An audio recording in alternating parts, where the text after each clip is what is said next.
traitement des enquêtes et des investigations. Téléchargez donc l'application pour être au parfum et ne rien rater de l'actualité nationale et internationale.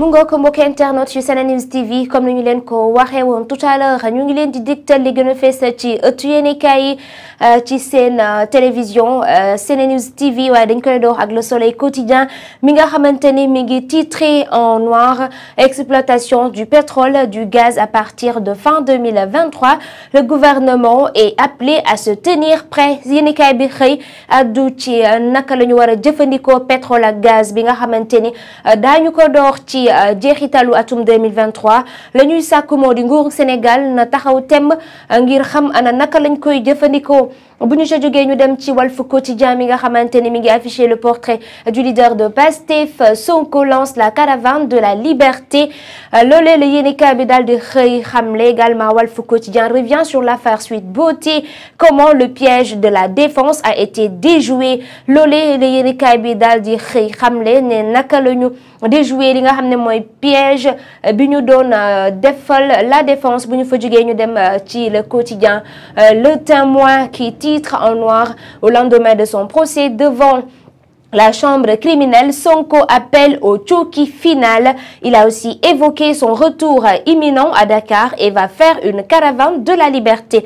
ba tey bu ñu sukkandikoo ci yéenekaay bi di Le Témoin Ousmane Sonko ba ñu defee procès ba noppi ni ki démb daal dinay génn annoncé ni dina amal ab caravane de la liberté dooree ko foofee ca Ziguinchor ba Ndakaaru ci yoonu suuf bi lay jël safonte ak ñi nga xamante ni ñoo ko safoo waaye tamit la mu xamle moo di ci Tchoki final la ñu toll c'est-à-dire lépp loo xamante ni may nañu ko ngir mu mën a jàmbaarloo ak régime bi nga xam ne moo nekk en place dina ko def te it dootul mayeti dara ki nga xamante ni moo di président Macky Sall ñu jóge fa dem ci Enquête Quotidien qui revient également sur l'affaire Adji Sarr Ousmane Sonko et barre à sa une les limites de la désobéissance. La désobéissance est une stratégie dont l'efficacité est de plus en plus remise en cause. Bassirou Bey se prononce encore à la une du quotidien Enquête. Le chemin pris par le leader politique est périlleux. Les leaders de Pastef citent Wade. Un procès politique ne se gagne pas au tribunal. ba tey bu ñu sukkandikoo ci xëtu yéenekaay bi Ousmane Sonko annonce une caravane de la liberté et son retour à Dakar la muy xamle moo di ma ngay waajal delluwaat foofee ca Ndakaaru te it ci ab caravane de la liberté la koy daal di fas yéene jaaral. ñu jóge fa dem ci Le Quotidien également mi titré en noir réaction à son procès pour viol. Sonko allume sa dernière bûche. Il annonce une caravane de la liberté et déclare une tolérance zéro pour Macky Sall. Le président de Pastef appelle la jeunesse à l'insurrection. ba tey bu ñu sukkandikoo ci xëtu yéenekaay bi moom Ousmane Sonko ma ngay woo ay militangam fépp fu ñu mënti nekk ngir ñu fekk ko ca Ndakaaru ndaxte dina dellu si waat waaye la mu xamle moo di parewul benn yoon ngir may dara kii di président Macky Sall lépp loo xamante ni laaj na ko dina ko def gatsa gi dafay woy bu ñu sukkandikoo ci yéenekaay bi Les Échos quotidiens. Mais après environ 2 semaines de réclusion à Ziguinchor, Sonko se déconfine et lance l'ultime combat contre Macky Sall. Le dernier acte du combat va se passer à Dakar. Je donne rendez-vous à tous les jeunes. C'est ce que nous renseigne Ousmane Sonko. Les Dakarois ont été courageux, mais c'était difficile de faire face. C'est pourquoi j'ai opéré un repli stratégique auprès des miens. Soit il recule, soit on le déloge du palais. Désormais, c'est zéro tolérance pour Macky Sall et son Benno Bokk Yaakaar. Ousmane Sonko la mu xamle moo di saa si tembe pare nañu bu fekkente ni président Macky Sall ak Benno Bokk Yaakaar noppi wu ñu ngir dellu ginnaaw ci li nga xamante ni ñu ngi koy def ñoom daañu dem fekk ko ca palais daal di ko fay déloger. Loolee bokk na ci ay kàddoom li mu xamle tamit moo di président Macky Sall moom ci moom la gën a yombee ak i ñooñam ñu dem foofee ca kaso ba que ñu yóbbu Ousmane Sonko ca prison. ñu jóge fa ñu dem ci Vox Populi ba tey mu ne lendemain de son procès contre Adji Sarr Ousmane Sonko à l'assaut de Dakar pour le Tchoki fin contre Macky Sall yéeni cabinet gatsa Ousmane Sonko fii ci Ndakaaru la ñu koy jeexalee ndaxte pare na ngir jàmmaarloo ak régime bi nga xamante ni moo nekk en place te it du ko may dara zéro pour Macky Sall. Sa théorie du combat final Macky Sall nous donne plus le choix, soit Macky recule dans ses manigances, soit on le déloge du palais. C'est ce que révèle le leader de Pastef. Un dossier politique se règle politiquement. Bataille bu ñu sukkandikoo ci Ousmane Sonko dossier boo xamante ni politiquement la ñu koy daal di réglé. ñu jóge fa dem ci beneenu yéenekaay. L'Observateur, le quotidien du groupe Futurs Médias, revient également sur la riposte annoncée par son procès. Après son procès, Sonko, les raisons du jusqu'au boutisme. Le leader de Pastef annonce le combat final à Dakar. Il a essayé de recréer la situation de mars 2021. Yéenekaay bi du l'Observateur mi nga xam ne Ousmane Sonko li ko ñor mooy mu jéem a indiwaat situation bi nga xamante ni amoon na ci mars atum 2021. ba tey ci xëtu yéenekaay bi ma ngay fàttali rek ne kii di Pape Malick Ndour, ministre de la jeunesse, mi ngi àddu ci xëtu yéenekaay bi. C'est la bataille finale contre son extrémisme politique qui sera livrée à Dakar. Ba tey présence de spermatozoïdes dans les parties génitales de Adji Sarr, les preuves de la duplicité de Dr Alfousseyni Gaye, affiché encore à la une du quotidien du groupe Futurs Médias. Moom docteur bi daal dinay génn weddi kàddu yi nga xamante ni yéenekaay bi daal dina koy fésal ni ki démb. xamle ne ni moom docteur Alfousseyni Gaye gisul loo xamante ni ci Adji Sarr, wane na ni sëy na laata mu fay ñëw, waaye tamit ay spermatozoïdes yoo xamante ni mi ngi dund.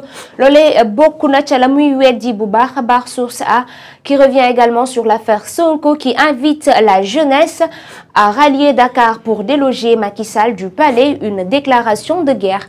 Source A ne Ousmane Sonko saa si tembe pare na ngi jàmmarloo ak président Macky Sall te it ma ngi ciy woo ndaw ñi ñu jóge fa dem ci beneen ku yéenekaay Yoor-Yoor quotidien. Face à des inconditionnels massés devant son domicile, Ziguinchor ne livrera pas son maire. Yéenekaay bi ne Ousmane Sonko démb génn na saafo ak ñi nga xamante ni boobee ba tey ñoo toog ci buntu këram ngir jëm koo sàmm. La mu xamle moo di waa Ziguinchor pare wuñ benn yoon ngir joxe seenu ko maire ñu koy sàkkal pexe. Plus que serein, Sonko décrète zéro tolérance à Macky Sall. ñu jógee fa dem ci L'As quotidien ba tey ci loolee la daal di xëy xamle ne Sonko annonce la bataille finale à Dakar et menace. Plus de détails à la page 4 de L'As quotidien. Yéenekaay bi ne hôpital Abdoul Aziz Sy Dabakh de Tivaouane, une pédiatrie au top sur les cendres de l'unité de néonatologie mu ngook. ñu daal di jóge foofu dem ci beneen ko yéenekaay ji Libération mi nga xamante ni mi ngi fësal ba tey natalu Ousmane Sonko et barre à sa une. Sonko annonce une caravane de la liberté et le combat final à Dakar. Soit Macky recule, soit nous allons le déloger. Je maintiens mon gatsa. C'est ce que nous renseigne Ousmane Sonko. Incendie du dépôt des bus en panne de Dakar Dem Dikk à Keur Massar. Fally Sané, vendu par un de ses amis. Gannaaw manifestation yi nga xamante ni amoon na ko ci bés yi ñu weesu. ñu daal di demoon foofee ca Keur Massar daal di fay yàq ay bus Dakar Dem Dikk. Yéenekaay bi mi ngi xamal ni kii di Fally Sané kenn ci ay jegeñaaleem moo ko daal di boole ba fa nga xamante ni fa la doon ngéntee doomam fa lañ ko fekk daal di koy teg loxo. Yéenekaay bi ne le mise en cause aux gendarmes, li mu wax gendarme yi ci xëtu yéenekaay bi: je blaguais, je cherchais le buzz et je voulais juste qu'il me voie comme un héros. La mu xamle mooy la ko dugaloon ci yooyu le mbir du lenn lu dul bëgg tur te it bëgg siiw kese moo taxoon mu def ko, waaye xam na ni moom tegul foofu ci lenn. Tension politique en vue, juin défi ma. Yéenekaay bi ne tension politique yi mi ngay woy di am ci réewum Sénégal. Li nga xamante ni yaakaaroon nañu di day am ci weeru ko mai ba wutul dina dem ba juin. Yéenekaay bi dikkaat ci manifestation yi nga xamante ni ñu ngi koy wàcc ne Yewwi Askan Wi daañu amal ab rassemblement le 26 mai ni ki ëllëg lay doon. waa S24 ñoom le 27 mai incha allah daañu amal seenu ko rassemblement. waaye Macky Sall pour 2024 le 3 juin la ñu koy dal di amal. verdict bu procès Sweet Beauté yéenekaay bi di ñu xamal ni daañu ko fësal le 1er juin bi ñu dëkkmal. Tribune Quotidien, la caravane de la liberté, loolee la daal di xëy xamle et barre à sa une. Sonko revient à Dakar pour déloger Macky. Yéenekaay bi ne Ousmane Sonko dina jóge Dakar ngir jëlee président Macky Sall foofee ca Palais ba. Le combat final se passera dans la capitale. Il n'y a pas le début de preuve de viol. Adji Sarr paiera le prix fort de son forfait avec tous les comploteurs qui sont avec elle. Ousmane Sonko ne Adji Sarr li nga xamante ni dugg na ci dina ko fay ba mu wex ko xat moom ak ñi nga xamante ni ñoom la ci ondal. Retour de parquet pour le journaliste vers l'ouverture d'une information judiciaire contre Serigne Saliou Gueye. Tribune Quotidien di ñu xamal ni kii di Serigne Saliou Gueye amaloon nañ ko beneen retour de parquet. la ñu cay ibbi moo di ab information judiciaire contre Serigne Saliou Gueye mu mel ni taskatu xibaar boobu ba tey rek ma nga ca loxol yoon ñu ngay jiixi jaaxa statut journaliste am est-ce que liggéey bi muy def moom la jàng wala moom lay exercer boobee ba léegi en tout cas leeral yaa ngi ca biir. Direct News, Ousmane Sonko prêt à se rendre à Dakar, l'assaut final ou la fin d'un projet. Yéenekaay bi di Direct News ne Ousmane Sonko l'assaut final la ñuy daal di ci la ñuy jëm wala sax ci li nga xamante ni mooy la fin d'un projet wala sax dañu koy liquider politiquement ba nga xamante ni projet bi dafay daal di nax saay. Yéenekaay bi daf ko samp ab laaj la.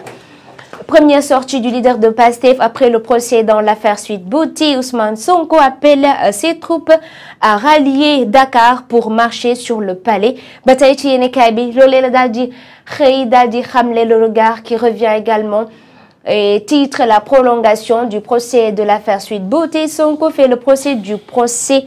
Yéenekaay bi loolee la xëy ne Ousmane Sonko dénonce une parodie de justice pour ternir son image. Je n'ai jamais eu de rapport avec cette femme. Depuis le début, je ne cesse de répéter qu'il n'y a même pas un début de preuve.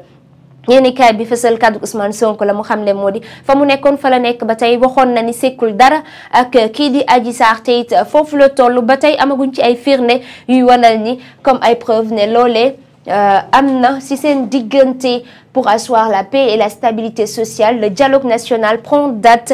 Yéenekaay bi di l'espace mu xamle moo di ngir rek jàmm am ci réew mi ñëpp dund ci ni mu waree. Dialogue bi daal dinañu koy fixé ci bésu le 30 mai. Loolee la yéenekaay bi daal di xëy xamle. Ñu dem ci beneen. li quotidien la mu xamle moo di foofee ca Touba benn école boo xamante ni école coranique la ñu fa nemmeeku daal doy na waar. 27 jeunes filles auraient été violées, le maître coranique serait en fuite. Les parents des victimes brandissent les certificats médicaux et réclament justice. ci école boobee nga xamante ni alxuraan lañ fay jàngale lu tollu ci ñaar fukki doo xale yu jigéen sax la ñuy wax ak juróom-ñaar dañu leen a sàkku foofee waaye tamit ka nga xam ne moo leen doon jàngal saa si tembe kenn mënu ko gis. dafa daal di daw way juri xale yi nag def nañu ay certificat médical te it li ñuy sàkk moo di yoon def liggéeyam ca boobule mbir. L'évidence qui revient sur la libération de Bassirou Diomaye Faye. Le syndicat des impôts et domaines accentue la pression mu mel ni lépp li nga xamante ni moo ñeel libération bu Bassirou Diomaye Faye li nga xamante ni mooy le syndicat des impôts et domaines ña ngay buux bu baax a baax ngir ñu mën a teggi la ñu teg ci kawam. ñu jóge fa dem ci record qui revient également et s'intéresse de tout à fait autre chose. Mondial U20 Sénégal Israël 1-1 loolee la ñu xëy xamle. Les lionceaux restent en vie, c'est ce que révèle le quotidien du sport le record. mu ngoog mbokk yi loolee moo gënoon a fes ci ëttu yéenekaay. Dans un instant ñu fesal suñu plateau waxtaan ak suñu invité du jour di wuyoo ci turu Saa Wolof fas yéene waxtaane lépp luy actualité du jour nan lañ koy waxee ma réew bi tout à l'heure daañu ko yaatal merci beaucoup.